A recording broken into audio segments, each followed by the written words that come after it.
Hey, what's up guys? It's Mr. Snowballs here. Welcome back to another YouTube video. So, I apologize I haven't been uploading a lot because I just started college, but yeah. Anyways, now since I figured out my schedule, I might be trying to upload at least once a week. And today I'm going to show you guys how I'll make some really cool keychains using my avatar logo. As you guys know, my content is usually about making live 2D videos and memes.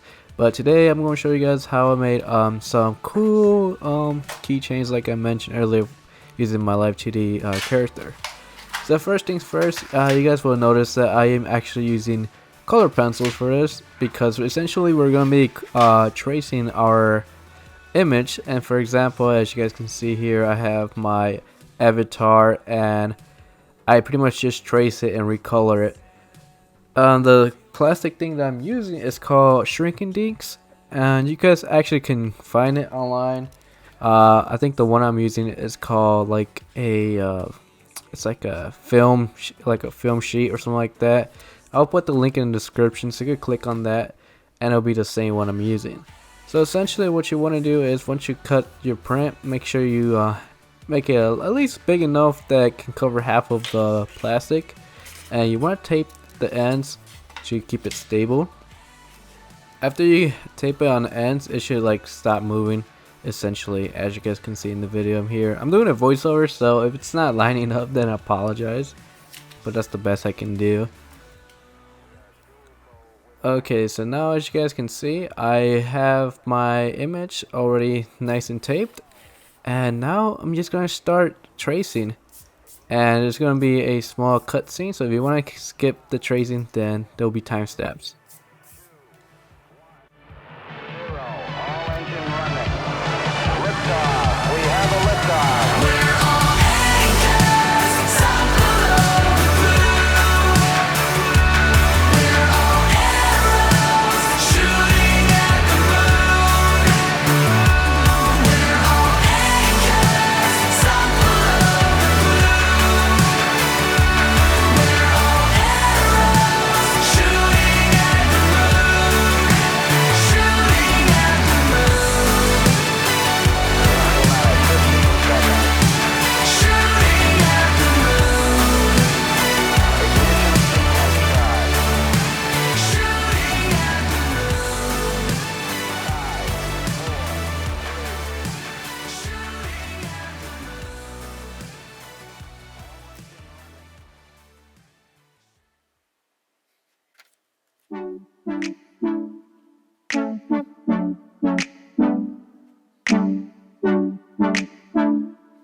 Okay, so once you have it done, as you can see, I'm using a scissor to cut around the image I drew. And you could do whatever shape, but I would highly recommend to actually like try not to do sharp edges because it'll crack when the processing. The temperature I'm using is 150 to 165 Celsius. If not, it's 329 Fahrenheit, and you bake for 1 minute to 2 minutes. I usually bake my images for at least 2 minutes because then it'll be fully down on the ground. And yeah, all you gotta do is just make sure once, so as you can see, once I take it out from the oven, I put another parchment paper on top of the image that just came out from the baking, put a pan on top, and I push it down so I can flatten it out completely. So after baking, I would highly recommend you use Mod Podge or something similar to it, because that would prevent your colors to lose when it's out in different types of weathers. So like if it's raining or if it's there's snowing, you don't want your colors to just like fade away or just get mixed because of that. So I highly recommend you to buy Mod Podge like I said, or something similar to that. And pretty much after you apply Mod Podge, you're pretty much done with the key change. You don't really need to do anything else to make it complicated. So I highly recommend, if you don't want to do anything too crazy, then you're done with that. And just let it dry for 10 minutes and you should be fine. And then you have your key change. And yeah, it looks great. So afterwards, I decided to try something new. So I'm using resin. And as you guys can see, this is the glitter I'm using, the Let's Resins. And I will be applying the UV resin, which costs like roughly like 12 bucks or something like that.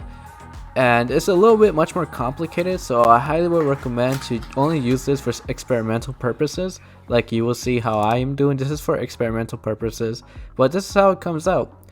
So what I did is I put some UV resin and put some glitter on my character's hair, and it looks just like that. For me it looks alright, but obviously when you use resin, you have to use a lot of LEDs to see if your resin is perfectly spread around. If not, it's gonna look bumpy just like mine did. So but since I'm doing experimental with it, that's how it looked like. So yeah, if you want to do a resin, then go ahead, but if not, you should be fine. Well, that's all of the tutorial. Hope you guys have a wonderful day and see you guys next time.